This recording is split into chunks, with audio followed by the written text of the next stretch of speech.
आज महाराष्ट्राचे माजी उपमुख्यमंत्री तथा गृहमंत्री आर आबा पाटील यांच्या पुण्यतिथीनिमित्त मातोश्री वृद्धाश्रम गोपाळपूर येथे अन्नदानाचा कार्यक्रम सागरदादा फुगारे व सुरेश फुगारे यांनी व फुगारे कुटुंबियांनी आयोजित केला होता।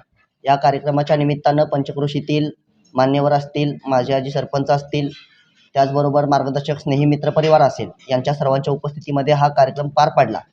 खरं तर महाराष्ट्राला पडलेलं सर्वोत्तम स्वप्न आणि महाराष्ट्रानं कधीही न पाहिलेला सर्वोत्तम मुख्यमंत्री असं म्हणून आपण ज्यांच्याकडे पाहतो ते आर पाटील या कुटुंबियाचे, फुगारे कुटुंबियांशी असणारे संबंध हे या तालुक्यातील सर्व लोकांना माहिती आहेत। रोहितदादांच्या माध्यमातून किंवा आर पाटील कुटुंबियांच्या माध्यमातून नेहमी सागरदादा असतील, सुरेशदादा असतील, हे तालुक्यामध्ये विविध कार्यक्रम राबवत असतात।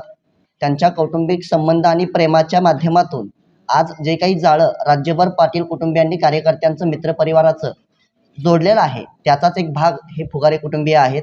त्यांनी या आर आबांच्या प्रेमापोटी आज पंढरपूरमध्ये मातोश्री वृद्धाश्रम गोपाळपूर येथे अन्नदानाचा कार्यक्रम घेतला।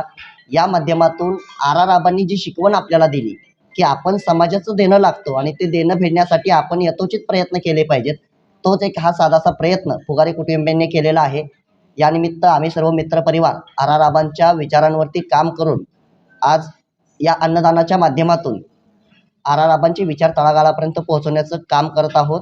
पुन्हा एकदा फुगारे कुटुंबियांचे मी मनपूर्वक आभार व्यक्त करतो आणि महाराष्ट्राचं दिवा स्वप्न असणाऱ्या आर आबांना मनपूर्वक अभिवादन करतो।